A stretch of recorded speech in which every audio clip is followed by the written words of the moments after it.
إن الحمد لله نحمده ونستعينه ونستغفره ونعوذ بالله من شرور أنفسنا وسيئات أعمالنا من يهده الله فلا مضل له ومن يضلل فلا هادي له وأشهد أن لا إله إلا الله وحده لا شريك له وأشهد أن محمدا عبده ورسوله أما بعد فإن خير الحديث كتاب الله وخير الهدي هدي محمد صلى الله عليه وسلم وشر الأمور محدثاتها وكل محدثة بدعة وكل بدعة ضلالة وكل ضلالة في النار. أعوذ بالله من الشيطان الرجيم. بسم الله الرحمن الرحيم. مثل الذين ينفقون أموالهم في سبيل الله كمثل حبة أنبتت 7 سنابل في كل سنبلة 100 حبة والله يضاعف لمن يشاء والله واسع عليم. وقال عز من قائل الشيطان يعيدكم الفقر ويأمركم بالفحشاء والله يعيدكم منه والله يعيدكم مغفرة منه وفضلا والله واسع عليم. وقال النبي صلى الله عليه وسلم أيما عبد أنعم الله عليه نعمة ثم أسبغها عليه ثم جعل حاجة الناس إليه فتبرم فقد عرض تلك النعمة للزوال أو كما قال النبي صلى الله عليه وسلم. وقال النبي صلى الله عليه وسلم جاهدوا المشركين بأموالكم وأنفسكم وألسنتكم. وسئل النبي صلى الله عليه وسلم أي الجهاد أفضل؟ قال صلى الله عليه وسلم كلمة حق عند سلطان جائر أو قال النبي صلى الله عليه وسلم كلمة عدل عند سلطان جائر إلى آخر ما قال الله سبحانه وتعالى وما قاله الرسول صلى الله عليه وسلم. برادران اسلام، دینی اور دلی بھائیوں، نوجوان دوستوں، احباب اور بزرگوں، قابل احترام ماں اور بہنوں، عزیز بچوں، اللہ تبارک و تعالیٰ کا یہ احسان ہے، انعام ہے کہ اللہ عز و جل نے ہمیں اور آپ کو ماہ رمضان کی یہ بابرکت گھڑیاں عطا فرمائیں، اور اللہ تعالیٰ نے ہمیں اور آپ کو اس مہینے میں وہ بے شمار عبادتیں جن کی مختلف حیثیتیں ہیں، فرض کے علاوہ سنت اور مستحب وغیرہ کے درجات میں جو بھی عبادتیں اس مہینے میں اللہ عز و جل نے رکھی ہیں، ہماری بھلائی کے لیے، ہماری سعادت کے لیے، ہماری اس دنیاوی امن اور سکون کے لیے، آخرت میں اللہ تبارک و تعالیٰ کی رضا، اس کی مغفرت اور جنت کے لیے اللہ تبارک و تعالیٰ نے ہمیں اور آپ کو ان عبادتوں سے فیضیاب ہونے کی توفیق عطا فرمائی. اللہ سے دعا کریں کہ اللہ عز و جل ہمیں اس کی قدر کرنے کی توفیق عطا فرمائے. اس عظیم الشان موقع سے، اس فرصت سے اور اس توفیق سے اللہ عز و جل کی ہم سب کو بھرپور فائدہ اٹھانے کی، اپنے نام اعمال کو نیکیوں سے بھرنے کی. اسی طرح سے اللہ عز و جل ہمیں اور آپ کو اپنے گناہوں سے، اپنی لغزشوں سے، اپنی حفوات سے، ذلات سے اللہ کی بارگاہ میں توبہ کرنے، استغفار کرنے کی توفیق عطا فرمائے. آمین رب العالمین. اور اللہ تبارک و تعالی ہماری چھوٹی بڑی تمام عبادتوں کو اپنے فضل و کرم سے، اپنی رحمت سے قبول فرمائے. آمین رب العالمین. اس مہینے میں چند باتیں جو ہوتی ہیں وہ عام طور پر ماہ رمضان کی مناسبت سے ہوتی ہیں، اور ماہ رمضان کی مناسبت سے ہی یہ باتیں ہونی بھی چاہیے، کیونکہ دعوت کا اسلوب اور ضابطہ یہی ہے، طریقہ یہی ہے کہ حالات اور ظروف کے مطابق ہم اور آپ آپس میں اللہ تبارک و تعالیٰ کی کلام کی آیات کے ذریعے سے مذاکرہ کریں، نبی کریم صلی اللہ علیہ وسلم کی حدیث کی روشنی میں موضوع سے متعلق، حالات اور ظروف سے متعلق نصیحت اور عبرت حاصل کریں. یہ دعوت کا اور ایسے ہی خاص طور پر خطبہ جمعہ کا بہت ہی بنیادی تقاضا ہے، بنیادی ضرورت ہے. اس مہینے میں جہاں بہت ساری نیکیاں ہیں، بہت سارا خیر ہے، بہت ساری فضیلت کی چیزیں ہیں، بہت بڑا اللہ تبارک و تعالیٰ کی طرف سے نیکیوں کا یہ موسم بہار ہے. تو اس موسم میں ایک بہت بڑی بات جس کا تذکرہ اللہ کے کلام قرآن کریم کی آیات میں، اسی طرح سے نبی کریم صلی اللہ علیہ وسلم کی حدیث میں، آپ کی اپنی عملی زندگی میں، آپ کی اپنی سیرت میں، اور پھر آپ صلی اللہ علیہ وسلم سے منتقل ہو کر کے حضرات صحابہ کرام میں، صحابیات میں، اور ان کے بعد تابعین میں، تابعیات میں، اور اس کے بعد مسلسل خیر القرون سے گزرتا ہوا وہ اسوہ و نمونہ بعد کے لوگوں تک، امت کے مختلف طبقوں تک پہنچا. وہ جو بہت بڑا پہلو ہے اس مہینے کا وہ یہ ہے کہ یہ مہینہ اللہ تبارک و تعالیٰ کی رضا کے لیے اپنے حلال مال سے اللہ کی راہ میں صدقات کرنے کا بھی یہ موسم ہے. آپ دیکھیں کہ نبی کریم صلی اللہ علیہ وسلم کے سیرت میں خود یہ بات موجود ہے، اور اکثر و بیشتر یہ روایت ہم پڑھتے ہیں صحیح بخاری وغیرہ کی مشہور روایت ہے، کان النبی صلی اللہ علیہ وسلم اجود الناس بالخیر، نبی کریم صلی اللہ علیہ وسلم ایسے بھی خرچ کرنے میں،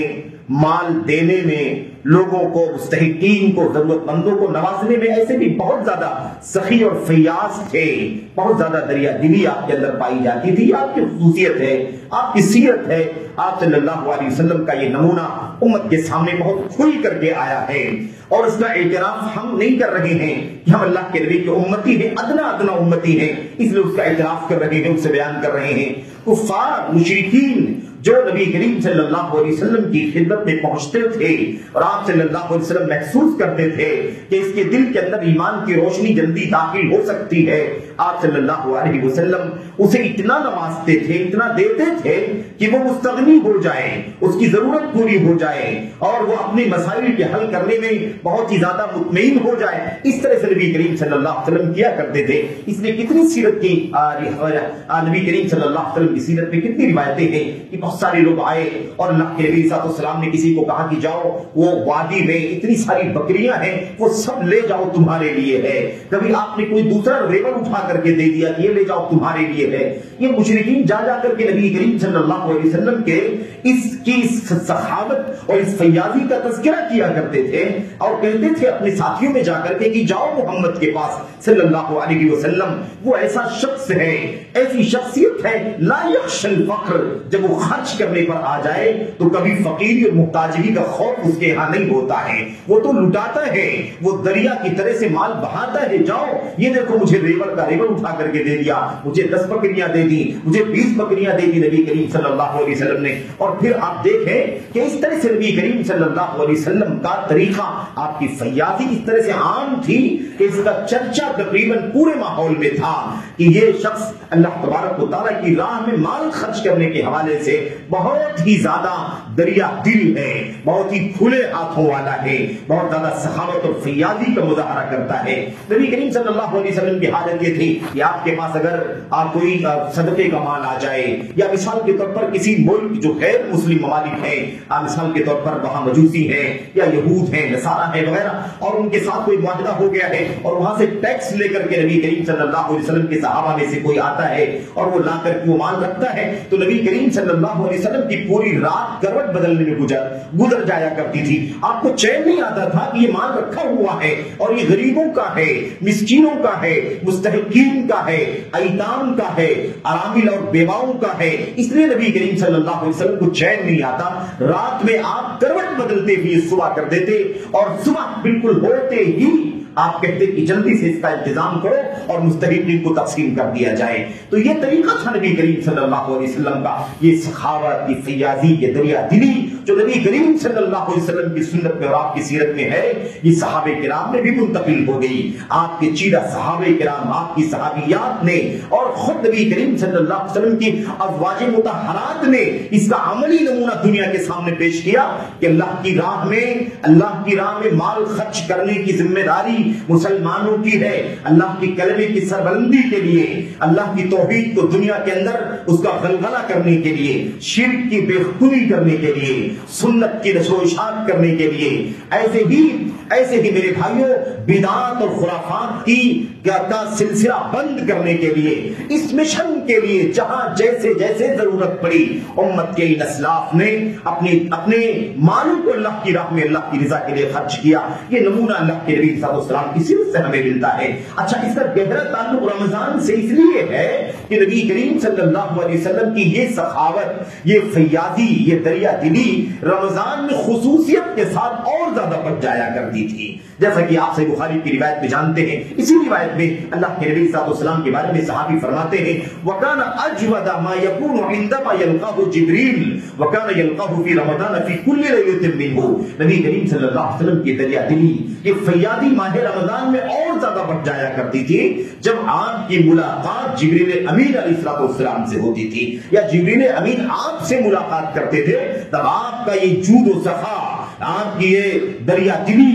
اور یہ فیاضی اور یہ مال کا لٹانا اور زیادہ بڑھ جایا کرتا تھا. اور معاملہ یہ تھا یہ کوئی رمضان کا ایک ہفتہ نہیں, کوئی عشرہ نہیں, یا کوئی 15 دن نہیں, بلکہ جبریل امین علیہ السلام یلقاہ فی کل لیلۃ من رمضان, رمضان کے ہر شب میں اللہ کے نبی علیہ السلام سے ملاقات کیا کرتے تھے اور آپ صلی اللہ علیہ وسلم کے ساتھ بیٹھ کر کے قرآن کریم کا دور کرایا کرتے تھے. یہ سب رمضان سے خصوصی ربط والی عبادتیں ہیں. قرآن کریم کی تلاوت ہمیشہ ہے, قرآن کریم کو پڑھنا, اس کی لفظی تلاوت, اس کی معنوی تلاوت ہمیشہ ہی ہے, ہمیشہ, رمضان ہو کہ غیر رمضان, اسے کوئی سروکار نہیں ہے. لیکن رمضان میں اس کا خصوصی تعلق ہے, اور زیادہ پڑھا جائے, اور زیادہ تلاوت کی جائے, اور زیادہ اللہ تبارک و تعالیٰ کے کلام سے مسلمان لگاؤ رکھے, اور اتنا پڑھے کہ واقعی ثابت کر دے مسلمان کہ دنیا میں قرآن کریم سے زیادہ پڑھی جانے والی کتاب کوئی نہیں ہے, اور نہ کسی کتاب کو حق پہنچتا ہے کہ وہ اللہ کی کتاب سے زیادہ پڑھی جائے. میرے بھائیوں, یہ خصوصی تعلق ہے نہ رمضان سے, ورنہ قرآن ہمیشہ پڑھا جانا چاہیے. ایسے ہی یہ مسئلہ بھی ہے اللہ کے دین کی سربلندی کے لیے, چاہے وہ میدانی کارزار میں جہاد کے لیے مال خرچ کرنا رہا ہو, یا اس مشن کے لیے آج جس طرح کا بھی کام اس تقاضے پر کیا جاتا ہو, اس سارے تقاضے پر مال خرچ کرنے کا مسئلہ میرے بھائیوں یہ اللہ تبارک و تعالیٰ کے دین کا تقاضا ہے. اور یہ امت کے اسلاف میں اس کا بھرپور نمونہ موجود ہے, بھرپور اس کی شواہد موجود ہیں, اس کی مثالیں موجود ہیں, اس کی نمونے موجود ہیں. اس لیے ہمیں چاہیے کہ اس پہلو پر بھی غور کریں. تو اللہ کے نبی علیہ السلام ماہ رمضان میں اور زیادہ سخاوت کے ساتھ مال خرچ کرتے. فکان النبی صلی اللہ علیہ وسلم اجود بالخیر من الريح المرسلہ, اللہ کے نبی علیہ السلام سخی اس طرح سے ہو جایا کرتے تھے, اتنے سخی ہو جاتے تھے, اتنا مال خرچ کرتے تھے کہ جیسے کوئی طوفانی ہوا ہو, ایک طوفانی ہوا ہو ہر جگہ پہنچتی ہو, ایسے ہی نبی کریم صلی اللہ علیہ وسلم کی فیاضی ہر طرف پھیلی ہوا کرتی تھی. جو بھی آتا لے جاتا, جو بھی آتا دامن بھر لیتا, جو بھی آتا اپنی ضرورت کے مطابق اللہ کے نبی علیہ السلام اس کو دیتے. یہ آپ صلی اللہ علیہ وسلم کا طریقہ تھا. میرے بھائیوں, میرے بزرگوں, تو بہرحال یہ ماہ رمضان سے اس کا خصوصی تعلق ہے. ہمیشہ خرچ کرو, ہمیشہ دو, ہمیشہ نوازو, ہمیشہ اللہ کی راہ میں غربا کو, فقراء کو, مساکین کو, محتاجین کو, ارامل کو, بیواؤں کو, ایتام کو, اور ایسے ہی ہمیشہ راہ خیر میں, کار خیر میں, نیکیوں کے راستوں میں مال خرچ کرو. اللہ کی توحید کی سربلندی جہاں ہوتی ہو, زبان سے ہوتی ہو, آپ مال خرچ کرو. قلم سے کیا جاتا ہو مال خرچ کرو. میرے بھائیو, ہتھیار سے کیا جاتا ہو مال خرچ کرو. جان سے اس کی خدمت کی جاتی ہو مال خرچ کرو. یہ بھی سیرت ہے امت کے صحابہ کی, امت کے تابعین کی, امت کے تبع تابعین کی. اس لیے ہماری اور آپ کی ذمہ داری یہ ہے کہ اس حوالے سے اور زیادہ بیداری اپنے اندر پیدا کریں. ماہ رمضان کے علاوہ بھی ہم نے آپ نے مال خرچ کرنے کا ضرور کام کیا ہے, اس میں کوئی شک نہیں, لیکن رمضان میں یہ جذبہ اور زیادہ بڑھ جانا چاہیے, اور زیادہ ہماری فیاضی دریا دلی بڑھ جانی چاہیے. اور اس حوالے سے ایک بات میں آپ کے سامنے عرض کروں ابھی, تاکہ بات بھول نہ جاؤ. اللہ کے نبی صلی اللہ علیہ وسلم کے بارے میں اللہ کے نبی صلی اللہ علیہ وسلم کی روایت غالباً حضرت انس بن مالک رضی اللہ تعالیٰ عنہ بیان فرماتے ہیں کہ اللہ کے نبی علیہ السلام نے فرمایا, اس حوالے سے ایک بات جو اس نقطے پر آپ کے سامنے عرض کرنا چاہتا ہوں اپنی ذات کے لیے اور آپ تمام بھائیوں کے لیے, بہنوں کے لیے, کہ ایک مسئلہ یہ ہے کہ جب کوئی ضرورت مند ہمارے سامنے آتا ہے, ہمیں اللہ تبارک و تعالیٰ نے صاحب حیثیت بنا رکھا ہے, کوئی مشن لے کر کے آپ کے سامنے آتا ہے, کوئی غریب فقیر بیوہ آ جائے, یا مثال کے طور پر کوئی مسجد کا بجٹ لے کر کے آپ کے سامنے آ جائے, یا آپ کے سامنے کوئی کسی ادارے کا بجٹ لے کر کے آ جائے, کوئی تعلیمی یا دعوتی کوئی سیٹ اپ اور اس کی ضروریات کا آپ کے سامنے کوئی اپیل لے کر کے آپ کے سامنے آ جائے, تو ہماری اور آپ کی حالت ماشاءاللہ, ورنہ عام طور پر حالت یہ ہوتی ہے کہ بس ہمارے دل میں یہ تصور ہونے لگتا ہے کہ اب یہ دیکھو یہ لوگ آ گئے ہیں مانگنے کے لیے, یہ دیکھو ان لوگوں نے اب جھولی پھیلا دی, یہ دیکھو ان لوگوں نے اپیل کرنا شروع کر دیا, اور دل کے اندر ایک تنگی سی محسوس ہوتی ہے, کہیں نہ کہیں اف کرنا شروع کر دیتے ہیں. یہ دیکھو یہ لوگ جب دیکھو تب. میرے بھائیو, یہ جو کیفیت ہے نا ہماری, بہت خطرناک ہے ہمارے مال کے لیے, بہت خطرناک ہے ہماری عاقبت کے لیے, بہت خطرناک ہے ہمارے عمل اور ہمارے کردار کے لیے. سمجھنے کی بات ہے. نبی محترم صلی اللہ علیہ وسلم کی وہ حدیث اپنے پلے باندھ ہو. اللہ تبارک و تعالیٰ مجھے بھی, آپ کو بھی, سارے بھائیوں کو, ساری بہنوں کو اللہ عز و جل اس بات کو سمجھنے کی توفیق عطا فرمائے. ایک بات تو ہم جانتے ہیں کہ مال اللہ تبارک و تعالیٰ کا ہے, یہ ودیعت ہے جو اللہ نے ہمیں دے رکھا ہے، اور اس لیے دیا ہے تاکہ ہمارے بیچ میں جو ضرورت مند ہو ہمارے ذریعے سے ان کی ضرورت پوری ہو جائے۔ اس بات کو اللہ کے نبی صلی اللہ علیہ وسلم نے سمجھایا۔ تو آپ نے ایک حدیث بیان فرمائی، میں آپ کے سامنے ذکر کر دیتا ہوں، اور روایت جو ہے وہ علامہ البانی رحمۃ اللہ علیہ نے صحیح الترغیب و ترغیب کے اندر نقل فرمایا ہے، صحیح روایت ہے۔ روایت کیا ہے؟ ایما عبد انعم اللہ علیہ نعمتا فاسبغها علیہ، جس کسی بندے کو اللہ تبارک و تعالیٰ کسی نعمت سے نوازتا ہے، مال ہے، دولت ہے، اسباب ہیں، ثروت ہے، وسائل ہیں، جو بھی اللہ تبارک و تعالیٰ مال و دولت سے کسی بندے کو نوازتا ہے، فَأَصْبَغَهَا عَلَيْهِ، اور اس نعمت کو اللہ تبارک و تعالیٰ بہت زیادہ نوازتا ہے، یعنی کشادگی دے دیتا ہے، فراوانی اللہ تبارک و تعالیٰ مال کی عطا فرماتا ہے۔ اس کے بعد اللہ کے نبی صلی اللہ علیہ وسلم فرماتے ہیں ثم جعل حاجت الناس الیہ فتبرما، اس کے بعد اللہ تبارک و تعالیٰ، اللہ نے مال دے دیا، نعمت دے دی، کشادگی دے دی، اب اس کو کشادگی دینے کے بعد کچھ ضرورت مندوں کو اس کے پاس بھیج دیا۔ وہ فقیر ہے، وہ محتاج ہے، وہ مسکین ہے، وہ مسجد کے لیے کام کر رہا ہے، وہ اداروں کے لیے کام کر رہا ہے، وہ توحید کے علم کے لیے کام کر رہا ہے، وہ سنت کی تعلیم کے لیے کام کر رہا ہے، وہ بدعات کی بے پنی کے لیے، شرک کے خاتمے کرنے کے لیے کام کر رہا ہے، وہ آپ کے پاس آ جائے۔ اللہ کے نبی فرماتے ہیں کہ کسی ضرورت مند کو آپ کے پاس بھیج دیا، مال دے دیا، نعمت دے دی بہت زیادہ، اس کے بعد ضرورت مند کو اس کے پاس بھیج دیا، فتبرما، اور جب وہ آدمی اس آدمی کے پاس پہنچا، اس نعمت والے کے پاس پہنچا، فتبرما، تو اس کا دل سکڑنے لگا، اس کے دل کے اندر تنگی پیدا ہونے لگی، یہ جھجلانے لگا، یہ اکتاہٹ کا شکار ہونے لگا۔ اللہ کے نبی فرماتے ہیں اگر یہ کیفیت اس کے اندر پیدا ہوئی، اس سے قطع نظر کہ اس نے دیا کہ نہیں دیا، اس نے کم دیا کہ زیادہ دیا، اس نے دے دیا یا جھڑک دیا، اس سے قطع نظر یہ بات، اتنی سی بات، فتبرما، اس کے دل کے اندر تنگی پیدا ہونے لگی۔ یہ دیکھو اب یہ مانگنے کے لیے آگے، ان کو تقاضا ان کا ہو گیا، انہوں نے اپیل کرنا شروع کر دی۔ اس بات کو دیکھ کر کے، سوچ کر کے، اگر اس نے اپنے دل کے اندر تنگی پیدا کرنے شروع کر دی، اس کے اندر اف آ گیا، جھجلاہٹ آ گئی، اللہ کے نبی فرماتے ہیں فقد عرض تلک النعمت للزوال، تو اس آدمی نے اس نعمت کو تباہ ہونے کے راستے پر ڈال دیا،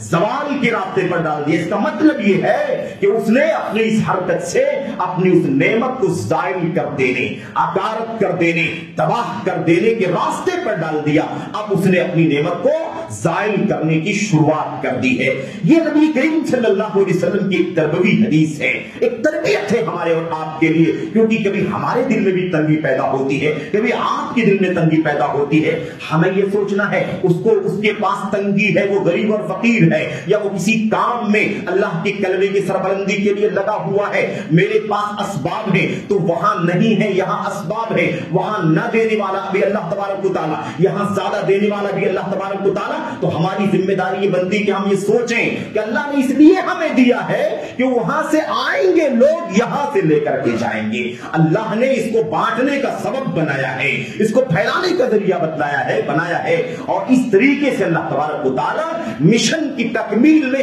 آپ کو سبب بنانا چاہتا ہے۔ کسی غریب کی کے گھر میں خوشی لانے کے لیے، کسی کے دل میں خوشی ڈالنے کے لیے آپ کو سبب و ذریعہ اللہ تبارک و تعالیٰ نے بنایا ہے۔ اس لیے یہ نقطہ ذہن میں رہنا چاہیے، ہمیں سوچنے کا انداز یہ پیدا کرنا چاہیے۔ ہم یہ نہ سوچیں کہ ہمارے پاس بہت ہے ہم دے نہ دیں، بلکہ ہم یہ سوچیں کہ ہمارے پاس اللہ نے زیادہ دے رکھا ہے، ہمارے ذریعے اللہ تبارک و تعالیٰ وہاں تک پہنچانا چاہتا ہے، اس مشن کو مدد کرنا چاہتا ہے۔ یہ ہماری اور آپ کی ذمہ داری ہوتی ہے۔ اصل میں یہ مال خرچ کرنے وغیرہ کے سلسلے میں جو عام طور پر ہماری زندگیوں میں، آپ کے یہاں ہمارے یہاں کمیاں پائی جاتی ہیں، اس تربیت کے سیاق میں نبی کریم صلی اللہ علیہ وسلم کی یہ حدیث مجھے یاد آ گئی۔ دعا کریں کہ اللہ تبارک و تعالیٰ ہمیں اور آپ کو ان لوگوں میں سے بنائے جو خوش دلی کے ساتھ اللہ کی راہ میں مال خرچ کرتے ہیں، اللہ کی رضا تلاش کرتے ہیں، اللہ کی خوشنودی تلاش کرتے ہیں، اور کسی ضرورت مند کے آنے پر، کسی مشن کے تقاضے پر ہمیں اپنے دل میں تنگی پیدا کرنے سے بچنے کی توفیق عطا فرمائے، جھجلاہٹ سے، الجھن سے، خوف بخت سے اللہ تبارک و تعالیٰ بچنے کی توفیق عطا فرمائے، کیونکہ اس کا مطلب کیا ہے؟ ہم نے اپنی نعمت کو تباہ کرنے کی شروعات کر دی، ہم نے اس کے حوالے کر دیا کہ یہ تباہ ہو جائے۔ میرے بھائیوں بہرحال میں بات یہ کر رہا تھا کہ مال خرچ کرنے کے سلسلے میں یہ مہینہ خصوصی اہمیت رکھتا ہے، جیسے نبی کریم صلی اللہ علیہ وسلم، اور آپ سوچیں کہ اللہ کے نبی صلی اللہ علیہ وسلم کے پاس کتنی دولت تھی، آپ کی صبح شام کیسے گزرتی تھی، ازواج مطہرات کی زندگیاں کیسے کٹتی تھی، آپ کے گھروں میں 2-2 3-3 مہینے چولہے نہیں جلتے تھے، اس کے باوجود نبی کریم صلی اللہ علیہ وسلم آج وعدہ بالخیر من الريح المرسلہ، ایک طوفانی ہوا کی طرف سے آپ سخاوت اور فیاضی کا مظاہرہ کرنے والے تھے۔ یہ آپ صلی اللہ علیہ وسلم کی سیرت ہے، تو زیادہ کی ضرورت نہیں ہے، جس کے پاس جو ہے وہ اپنی حیثیت سے فیاضی کا مظاہرہ کرے، سخاوت کا مظاہرہ کرے۔ آپ کے مال سے اللہ تبارک و تعالیٰ کے دین کو سپورٹ ملنا چاہیے، آپ کے مال سے اللہ تبارک و تعالیٰ کی توحید کو مضبوطی ملنی چاہیے، آپ کے مال سے اللہ تبارک و تعالیٰ کی دھرتی پر ہونے والے شرک کا خاتمہ ہونا چاہیے، آپ کے مال سے سنت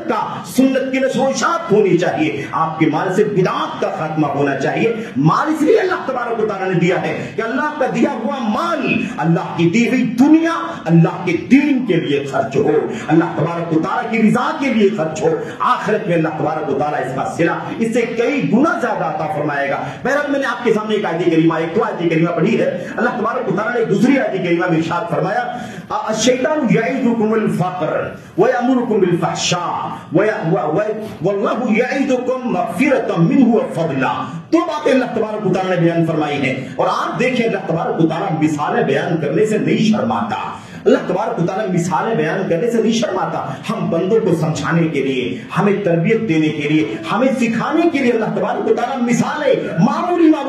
اپنی مخلوق کی مثالیں دیتا ہے۔ آپ دیکھیں اللہ تبارک و تعالیٰ کیا فرماتا ہے، شیطان تمہیں فقیری کا، محتاجگی کا وعدہ کرتا ہے، یعنی تمہیں ڈراتا ہے کہ تم خرچ کرو گے تو فقیر ہو جاؤ گے، دے دو گے تو مال کم ہو جائے گا، خرچ کر دو گے تو بیلنس کم ہو جائے گا، تمہارا فلاں پروجیکٹ رہ جائے گا، ڈیلے ہو جائے گا، اس لیے نہ دو گے تو تمہیں شیطان فقیری، محتاجگی کا، کلاشی کا خوف دلاتا ہے، وعدہ کرتا ہے، اور تمہیں فحاشی اور بے حیائی کا حکم دیتا ہے، فحاشی بے حیائی کا حکم دیتا ہے، اور اللہ کی راہ میں خرچ کرنے سے روکتا ہے، اگر خرچ کرو گے تو فقیر ہو جاؤ گے۔ عجیب و غریب میرے بھائیوں تضاد ہے، وہ شیطان مال خرچ کرنے سے راہ خیر میں روکتا ہے اور کہتا ہے کہ خرچ کرو گے تو فقیر ہو جاؤ گے، اور فحاشی اور برائی کے کام میں آپ کو لگانا چاہتا، حکم دیتا ہے کہ یہ کام کرو، یہ کام کرو، اس کے لیے ہم مال کی بھی پرواہ نہیں کرتے، اس کے لیے اپنی عزت کی بھی پرواہ نہیں کرتے، اس کے لیے آدمی اپنی ساری صلاحیتوں کو لگا دیتا ہے اپنی میرے بھائیوں فحاشی اور بے حیائی میں۔ تو بہرحال اس کے بعد اللہ تبارک و تعالیٰ فرماتا ہے اس کے بالمقابل اللہ تبارک و تعالیٰ واللہ یعدکم مغفرہ، اللہ تبارک و تعالیٰ تمہیں بخشش کا وعدہ کرتا ہے، وہاں شیطان محتاجگی کا وعدہ کرتا ہے، اس کے بالمقابل اللہ تبارک و تعالیٰ اگر تم خرچ کرو گے، شیطان کہتا ہے خرچ کرو گے فقیر ہو جاؤ گے، اللہ فرماتا ہے خرچ کرو گے تو تمہاری بخشش ہو جائے گی، تمہاری مغفرت ہو جائے گی، تمہیں فضل ملے گا، فقیر کہتا ہے فقیر ہو جاؤ گے، اور اللہ تبارک و تعالیٰ تمہیں وعدہ کرتا ہے کہ آخرت میں بخشش ہو جائے گی اور دنیا میں مال اور زیادہ بڑھ جائے گا، فراوانی ہو جائے گی، کشادگی ہو جائے گی، اس کے اندر بہت زیادہ بڑھوتری ہو جائے گی۔ یہ دونوں ذرا سا موازنہ کر کے دیکھو، شیطان کیا کہتا ہے، رب ذوالجلال اس کے مقابلے میں کیا کہتا ہے۔ اللہ تبارک و تعالیٰ فرماتا ہے واللہ واسع علیم، شیطان کی بات تو ہو گئی، اللہ تبارک و تعالیٰ جو وعدہ کرتا ہے، یاد رکھو اللہ کا وعدہ پورا ہونے میں کوئی ڈر نہیں ہے، کوئی اندیشہ نہیں ہے، اللہ تبارک و تعالیٰ بہت کشادہ ہے، بہت زیادہ علم والا ہے، یہ اللہ تبارک و تعالیٰ کی شان ہے۔ تو اللہ کے وعدے پر زیادہ یقین ہونا چاہیے یا شیطان کے وعدے پر یقین ہونا چاہیے؟ شیطان وعدہ کرے فقیر ہو جاؤ گے، وہ مان لینا چاہیے کہ اللہ تو دینے کا وعدہ کر رہا ہے، کہ بہت کشادگی ہے اس کے پاس اور وہ بخشش کا بھی وعدہ فرماتا ہے، کیا ہمیں اس پر یقین کرنا چاہیے؟ یہ ہماری اور آپ کی تربیت کے لیے اللہ کے کلام کی آیت کریمہ ہے، ہماری سوچ،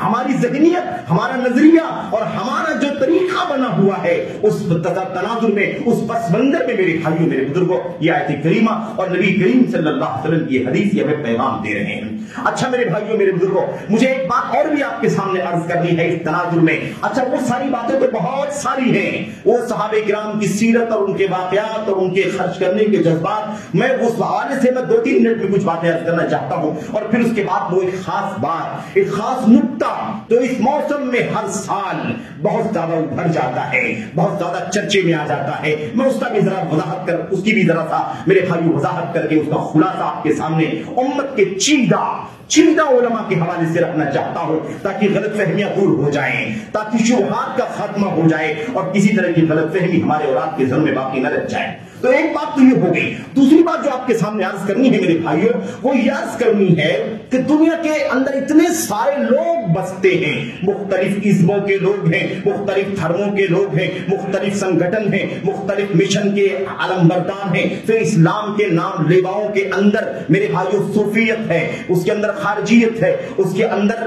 اندر شرک ہے، اس کے اندر قبر پرستی ہے، وغیرہ وغیرہ، نہ جانے کتنے کتنے راستے چل رہے ہیں۔ آپ یاد کریں کہ ان سارے مشن کے لوگوں کی حمایت، ان کی مدد ان کے نظریات رکھنے والے کرتے ہیں۔ صوفیت کو بڑھانے کے لیے صوفیہ پورے طور پر سرگرم ہیں، دنیا کے چپے چپے میں وہ مدد کرتے ہیں، کفار کفر کو پھیلانے کے لیے مدد کرتے ہیں، یہودیت کو پھیلانے کے لیے یہودی مدد کرتے ہیں، اور دنیا کے اندر میرے بھائیو عیسائیت اور تثلیث کا عقیدہ سراسر کفر کا عقیدہ دنیا میں عام کرنے کے لیے عیسائی دنیا کتنا مال خرچ کرتی ہے کہ ان کے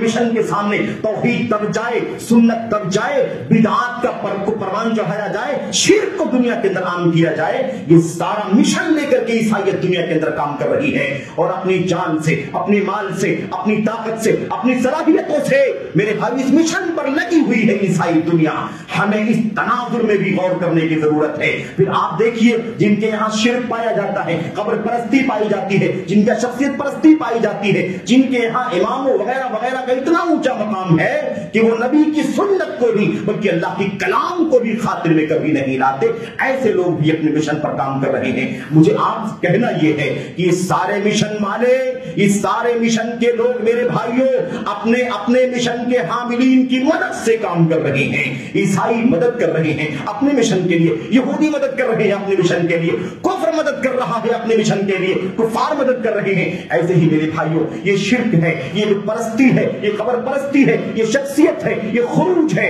یہ تشیع ہے، یہ رافضیت ہے، ساری دنیا اپنے مشن کے لیے دل کھول کر کے مال خرچ کرنے کے لیے تیار ہے۔ بھلا سنت کو پھیلانے کے لیے کب مال خرچ کریں گے؟ توحید کو دنیا میں عام کرنے کے لیے کب مدد کرو گے؟ دنیا سے شرک کا خاتمہ کرنے کے لیے کب اپنے مال کو اللہ کی راہ میں لٹاؤ گے؟ اور بدعات کا خاتمہ کرنے کے لیے اور قبر پرستی کو دنیا سے ختم کرنے کے لیے اللہ کی کتاب کا مشن، سنت کا مشن، صحابہ کرام اور تابعین کا خیر القرون کا مشن دنیا میں عام کرنے کے لیے آپ کی سیادی کب شروع ہوگی؟ آگے بڑھو، آگے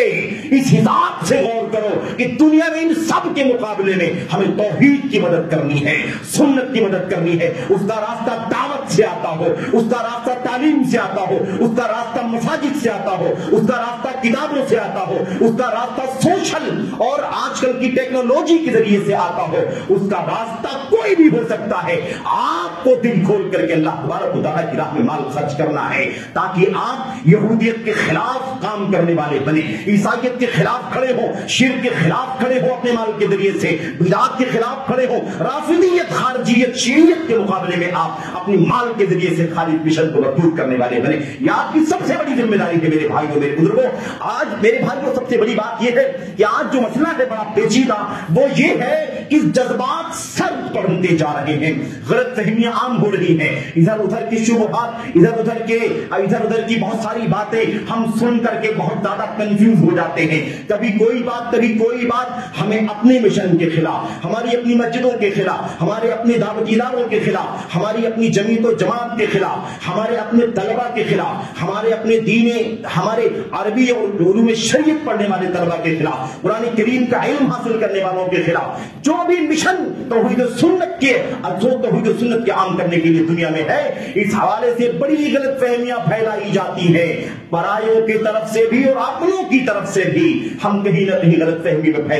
بڑھ جاتے ہیں میرے بھائیوں۔ ہماری ذمہ داری یہ ہے کہ ہم اللہ کے دین کے سچے دین کے علم بردار ہیں۔ کتاب اللہ، سنت رسول، امت کے اسلاف صحابہ کرام، تابعین، تبع تابعین کے نقش قدم پر چلنے والے ہیں، تو ہماری ذمہ داری ہے کہ ہم انہی کا نمونہ دیکھیں، انہی کا آئینہ دیکھیں، انہی کی سیرت، انہی کے قدم قدم زندگی گزاریں۔ یہ ہماری سب سے بڑی ذمہ داری ہے۔ کوئی غلط فہمی پھیلانے کی کوشش کرے، آپ اسے خاطر میں نہ لائیں۔ کوئی بھی شبہ پھیلانے کی کوشش کرے، آپ اسے خاطر میں نہ لائیں۔ آپ یہ سوچیں کہ دنیا میں سب سے بڑا مشن اللہ کی توحید کو عام کرنے کا مشن ہے۔ ہم نے عرض کیا وہ تعلیم، دعوت، کسی بھی ذریعے سے وہ کام ہو رہا ہو، آپ کی ذمہ داری ہے کہ آپ اس میں بڑھ چڑھ کر کے حصہ لیں، تاکہ کل قیامت کے دن جب توحید کے علم برداروں کے مقابلے میں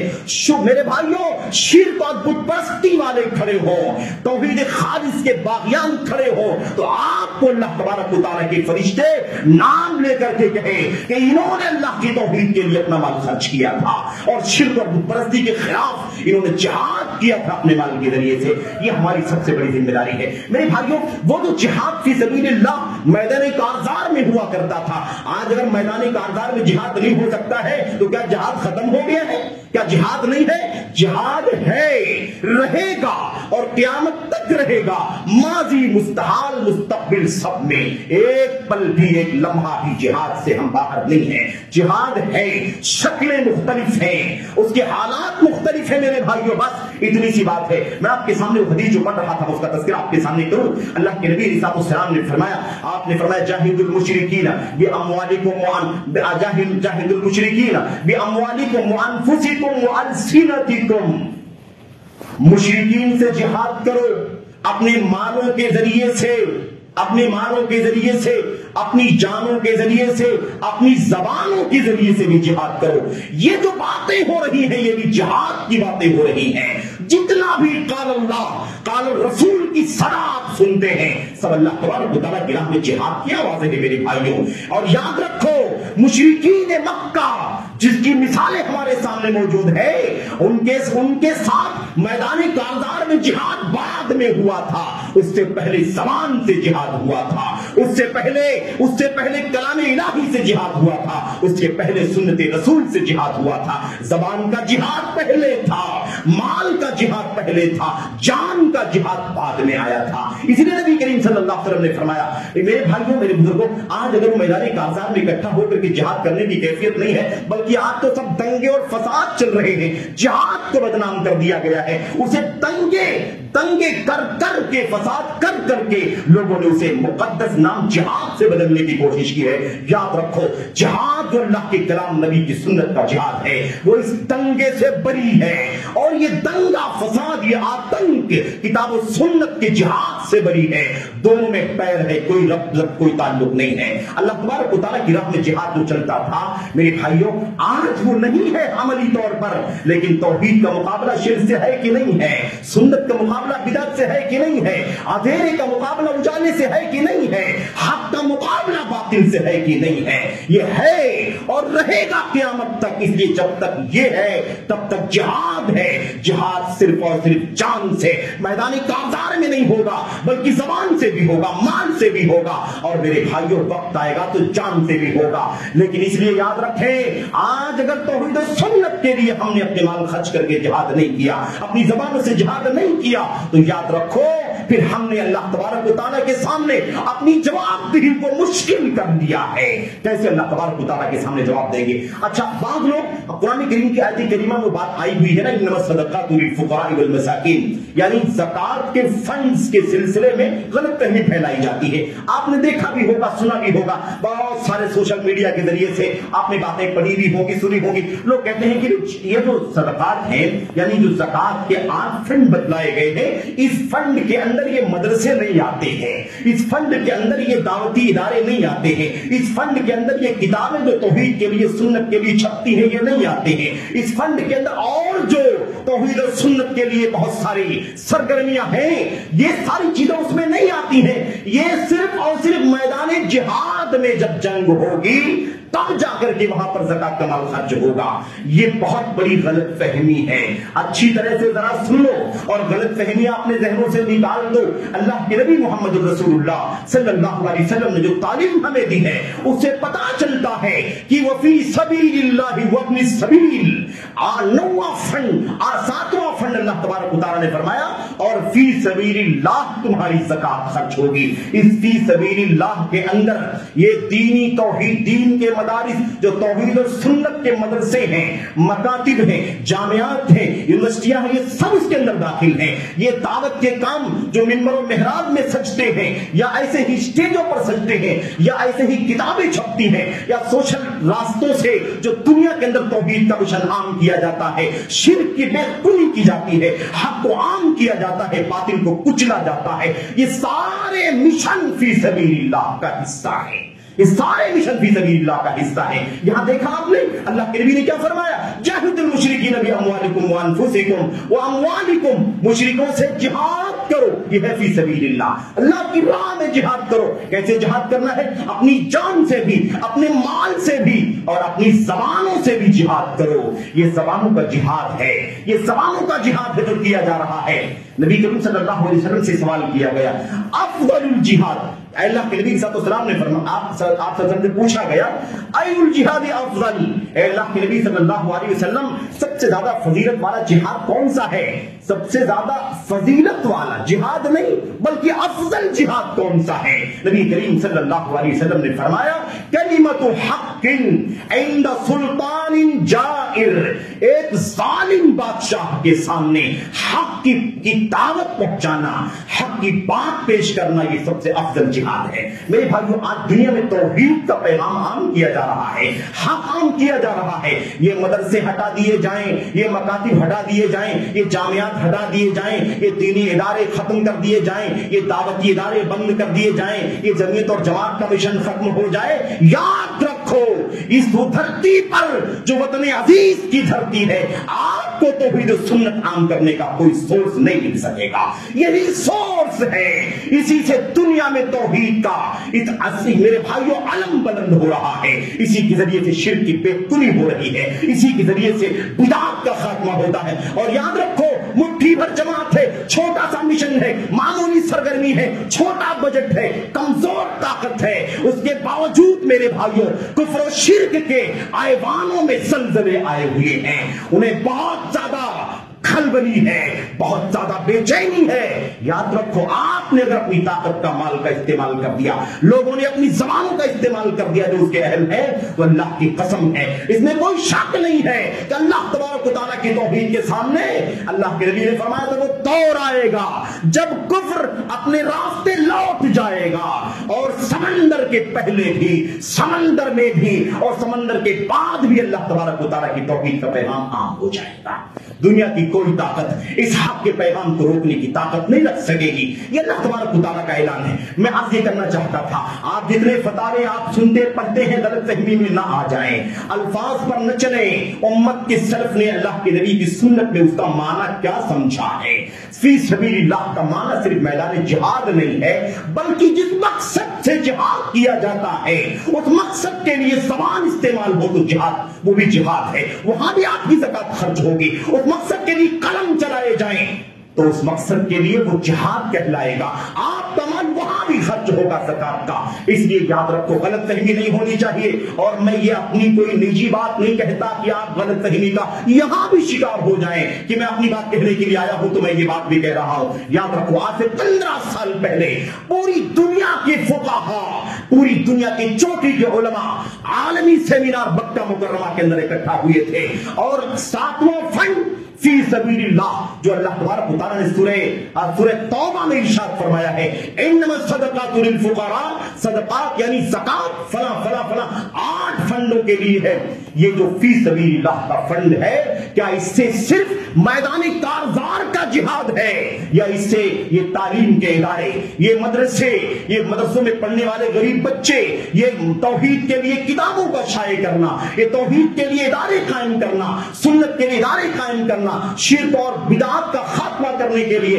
دین کی سرگرمیاں عام کرنا، کیا یہ بھی اس کے اندر داخل ہے یا نہیں ہے؟ ہم نے عرض کیا پوری دنیا کے چوٹی کے علماء اکٹھا ہوئے تھے اور کئی دن تک یہ سلسلہ چلتا رہا، علماء غور خوض کرتے رہے، دلائل کا انبار اکٹھا کیا، مسائل اکٹھا کیے اور استدلال اکٹھا، اس کے بعد متفقہ طور پر میرے بھائی نے طے کیا کہ قرآن کریم کی آیتوں کو دیکھ کر کے، اللہ کے نبی کی حدیثوں کو دیکھ کر کے یہ سمجھ میں نہیں آتا کہ فی سبیل اللہ کا لفظ صرف جہاد کے لیے استعمال ہوا ہے، فی سبیل اللہ کا لفظ مختلف بجٹ کے لیے، مختلف فنڈز کے لیے استعمال ہوا ہے، اس لیے فی سبیل اللہ سے مراد صرف اور صرف میدان جہاد نہیں ہے، بلکہ میدان جہاد جس مقصد سے، میدان جہاد میں جس مقصد سے لوگ جمع ہوتے تھے، اس مقصد کے لیے جہاں جہاں کام کیا جائے گا اس مشن میں آپ کی ہماری زکات کا مال بھی خرچ ہوگا۔ یہ میرے بھائی متفقہ فیصلہ ہے، یہ مجمع فقہی کا ہے، رابطہ عالمی اسلامی کا عالمی سیمینار جو ہوا تھا